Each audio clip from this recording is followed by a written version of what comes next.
Hi friends, എല്ലാവർക്കും അമ്മൂസ് Anu's YouTube ചാനലിലേക്ക് സ്വാഗതം. അപ്പോൾ നമ്മൾ ചാനലിൽ അപ്ലോഡ് ചെയ്യാൻ വൈകിപ്പോയ ഒരു വീഡിയോ ആണ് കേട്ടോ, കൂവപ്പായസത്തിൻ്റെ വീഡിയോ ആണ്. അപ്പോൾ അന്നുണ്ടാക്കിയ പൊടിയിൽ മൂന്നാമത്തെ തവണ കേട്ടോ, ഇത് അതിൽ കുറച്ചേ ഉണ്ടായിരുന്നുള്ളൂ. തിരുവാതിരയ്ക്ക് ഉണ്ടാക്കി പിന്നെ വേറെ ദിവസം ഉണ്ടാക്കി. അതിൽ കുറച്ചുണ്ടായിരുന്നേ കൂടെ ഞാൻ കുറച്ചും കൂടി പൊടി ഉണ്ടാക്കിയിട്ട് ഇന്ന് കൂവപ്പായസം ഉണ്ടാക്കാമെന്ന് കരുതി. അപ്പോൾ ശർക്കര വെച്ചിട്ടാണ് കേട്ടോ അന്ന് ഉണ്ടാക്കുന്നത്. നമുക്ക് പഞ്ചസാര വെച്ചിട്ടും ഉണ്ടാക്കാൻ പറ്റുന്നേ ഉള്ളൂ. അപ്പോൾ ഈ ശർക്കര മുഴുവനൊന്നും ഉപയോഗിക്കില്ല കേട്ടോ. നമ്മളത് പാനിയാക്കിയിട്ട് നമുക്ക് എത്രയാണോ മധുരം വേണ്ടത് അതിനനുസരിച്ചിട്ട് ആഡ് ചെയ്യാം. പിന്നെ തേങ്ങ ചിരവിയിട്ടാണ് കേട്ടോ ഞാൻ എടുത്തിട്ടുള്ളത്. നമ്മൾ തേങ്ങാക്കൊത്തിട്ടിട്ട് ഉണ്ടാക്കാറുണ്ട് കൂവപ്പായസം. ഇത് അധികം മൂക്കാത്ത തേങ്ങയാവും കൊണ്ട് തന്നെ അതിൽ ചെറിയ കഷ്ണങ്ങളൊക്കെ ഉണ്ട് കേട്ടോ. അതുകൊണ്ട് കുഴപ്പമൊന്നുമില്ല. അത് കടിക്കുമ്പോൾ നമുക്ക് വേറൊരു ടേസ്റ്റ് കിട്ടും. നല്ല രസമുണ്ടാവും കേട്ടോ കൂവപ്പായസം കഴിക്കാൻ. പിന്നെ ചിലരൊക്കെ ഈ ചെറുപഴമൊക്കെ നുറുക്കിയിടുകയൊക്കെ ചെയ്യും കേട്ടോ. പല തരത്തിൽ നമുക്ക് ഉണ്ടാക്കാം കൂവപ്പായസം. പഞ്ചസാരയും കൊണ്ട് ഉണ്ടാക്കുമ്പോൾ എന്താ വെച്ചാൽ വെള്ള കളറിൽ കിട്ടും കേട്ടോ. അപ്പോൾ ഈ ശർക്കരയുടെ കളറിനനുസരിച്ച് നമ്മുടെ കൂവപ്പായസത്തിൻ്റെ മാറ്റം സംഭവിക്കും, വേറെ കളറാവും. അപ്പോൾ ഞാൻ ശർക്കര പാനിയാവാൻ വെച്ച സമയത്ത് കൂവപ്പൊടി കലക്കുകയാണ്. അപ്പോൾ കുക്കറാണ് എടുത്തിട്ടുള്ളത്. കാരണം അടി കട്ടിയുള്ള പാത്രമാണ് കേട്ടോ. അത് സെക്കൻഡ് കൊണ്ട് ഇങ്ങോട്ട് കൂവപ്പായസം റെഡിയായി കിട്ടും. അടുപ്പത്ത് വെച്ചൊന്ന് ചൂടാക്കുക കൊണ്ടുള്ളൂ.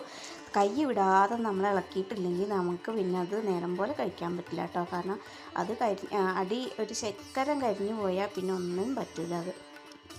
അപ്പോൾ ഞാനിതൊന്നിങ്ങനെ വെള്ളമൊഴിച്ച് മിക്സാക്കിയിട്ട് ആദ്യം കുറച്ച് പൊടിയിട്ട് ഒന്ന് വെള്ളമൊഴിച്ച് മിക്സാക്കി പിന്നെയും ബാക്കിയുള്ള പൊടിയിട്ടിട്ട് മിക്സാക്കുകയാണ് കേട്ടോ. വെള്ളം നമുക്ക് എത്രയാണോ ആവശ്യിച്ചാൽ അതിനനുസരിച്ച് ഒഴിക്കുക.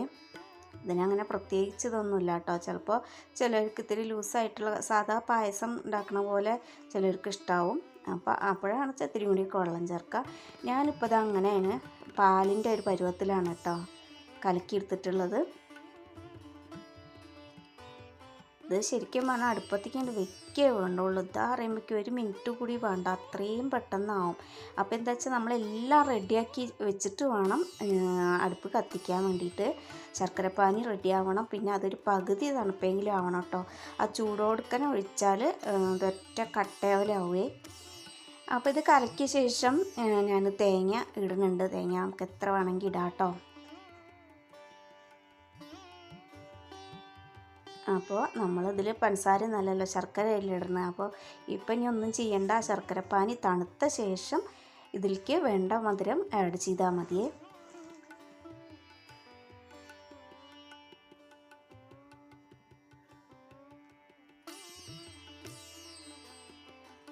നമ്മുടെ പാനി റെഡി ആയിട്ടുണ്ട് കേട്ടോ.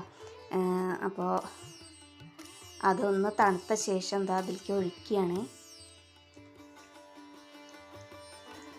അപ്പം മധുരത്തിനനുസരിച്ച് നമുക്ക് ഒഴിക്കാം കേട്ടോ. നമ്മളിത് തിരുവാതിര നോമ്പിന് വേണ്ടിയിട്ട് ഉണ്ടാക്കുമെന്നല്ല. അതുകൊണ്ട് തന്നെ നമുക്ക് മധുരം എത്ര ആയി എന്നുള്ളത് നമുക്ക് രുചിച്ച് നോക്കാം കേട്ടോ. ഒന്ന് ടേസ്റ്റ് ചെയ്ത് നോക്കാം എത്ര മധുരമായി എന്നൊക്കെ നോക്കിയിട്ട് പാകത്തിനൊക്കെ ഇടാം. നമ്മൾ തിരുവാതിര ദിവസം ഉണ്ടാക്കുന്നത് വെച്ചാൽ നമുക്കത് ടേസ്റ്റ് നോക്കാനൊന്നും പറ്റില്ല. നമ്മളൊരു കണക്കിനാണ് ഇതാക്കി മധുരമൊക്കെ സെറ്റാക്കി എടുക്കണമെന്നേ ഉള്ളൂ. പിന്നെ അപ്പോൾ പാകത്തിന് ഞാനത് ആ ശർക്കരപ്പാനി ഒഴിച്ചിട്ടുണ്ട്. ഇനി അത് നല്ലോണം ഒന്നും കൂടി കലക്കിയ ശേഷം നമുക്ക് അടുപ്പ് കത്തിക്കാം കേട്ടോ.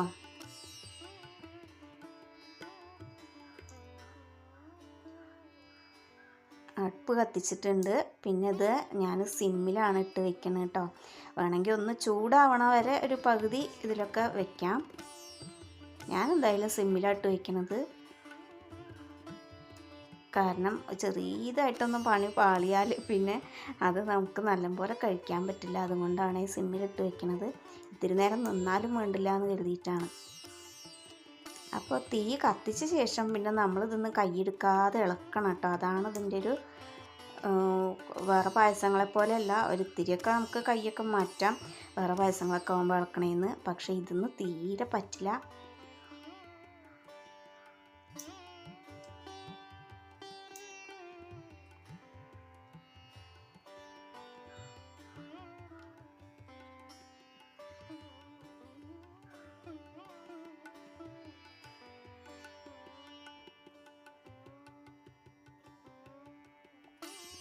അപ്പോൾ അതാ ചൂട് പിടിക്കണതിൻ്റെ കൂടെ കണ്ടില്ലേ അടിയിൽ ഇങ്ങനെ കട്ടയി വരുന്നുണ്ട് കേട്ടോ. പായസം റെഡിയായി കൊണ്ടിരിക്കുകയാണ്. ഇത് മിക്സ് ചെയ്ത് എല്ലാം റെഡിയാക്കി വെക്കണ പണിയുള്ളൂ. ഇത് പിന്നെ കത്തിച്ച് കഴിഞ്ഞാൽ നമുക്ക് അധികം നേരം നിൽക്കൊന്നും വേണ്ട കേട്ടോ. ഒരു മിനിറ്റൊക്കെ ധാരാളമാണ്. ധാറിയുമ്പോഴേക്കാവും ഇത്രയൊക്കെ കുറച്ചുണ്ടാക്കുമ്പോൾ.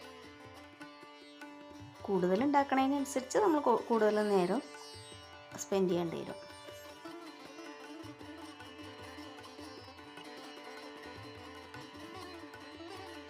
ഇതിൽ നമ്മൾ ചെറുപഴം നുറുക്കിയിടാം, അല്ലെങ്കിൽ പിന്നെ ഇത് പായസമായ ശേഷം നമ്മൾ സൈഡിൽ പപ്പടം 2 പപ്പടവും 2 ചെറുപഴമൊക്കെ വെച്ച് അതൊക്കെ കൂട്ടി കുഴച്ച് കഴിക്കാൻ ഭയങ്കര രസമാണ് കേട്ടോ. ഞാനൊക്കെ ചെറുപ്പത്തിൽ അങ്ങനെ കഴിച്ചായിരുന്നു. അപ്പോൾ പിന്നെ ഞങ്ങളെങ്ങനെ വെച്ചാൽ ചൂടാറി ഫ്രിഡ്ജിലൊന്ന് വയ്ക്കും. ഫ്രിഡ്ജിലൊന്ന് വെച്ച് തണുത്തിട്ടൊക്കെ കഴിക്കുമ്പോഴാണ് ഇപ്പോൾ ഇഷ്ടമുള്ളത്. കുട്ടികൾക്ക് അങ്ങനെ കഴിക്കാനാണ് കേട്ടോ ഇഷ്ടം.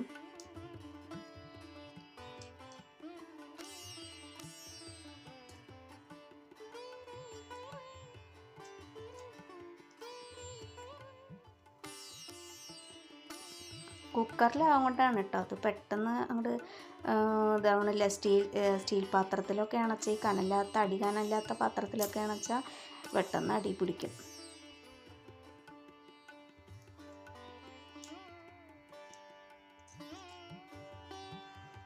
ആ കൂവപ്പായസം ഏതാണ്ട് റെഡി ആയിട്ടുണ്ട്. ഇനി നമ്മളിങ്ങനെ ഇളക്കണതിനനുസരിച്ച് അത് ചൂടത്ത് വെച്ച് ഇങ്ങനെ ഇളക്കണതിനനുസരിച്ച് അതിൻ്റെ കളർ അങ്ങനെ മാറി വരും കേട്ടോ. കുറുകി വരുന്നതിൻ്റെ കൂടെ തന്നെ കളറും മാറി വരും.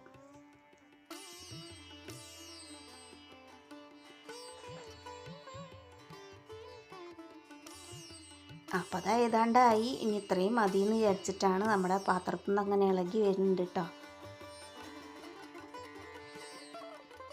അപ്പോൾ ഞാൻ തീയൊക്കെ കെടുത്തിയിട്ടുണ്ട്. ഇത്ര മതി എന്ന് കരുതിയിട്ടാണ്. ഇനി ഇത് നമ്മൾ തണുക്കാൻ വയ്ക്കുമ്പോഴേക്കും തിരിയും കൂടിയൊക്കെ അങ്ങോട്ട് കട്ടിയാവും. ഫ്രിഡ്ജിൽ വെച്ച് തണുപ്പിച്ച് കഴിക്കുമ്പോൾ നല്ല രസമായിരിക്കും കേട്ടോ.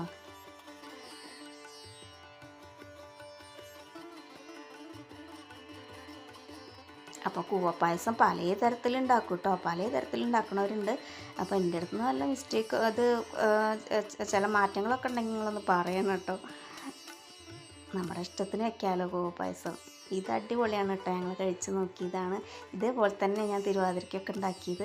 അപ്പോൾ നമ്മുടെ കൂവപ്പായസം ഒരു പാത്രത്തിൽ എടുത്തിട്ടുണ്ട്. ഇനി ഞാൻ പപ്പടമൊക്കെ കാച്ചി വെച്ചിട്ടുണ്ട് കേട്ടോ. ചെറുപഴം നമുക്ക് അപ്പോൾ ആ സമയത്ത് കിട്ടിയില്ല. അതുകൊണ്ട് ഞങ്ങൾ പപ്പടം വെച്ചിട്ടുണ്ട് അഡ്ജസ്റ്റ് ചെയ്തു.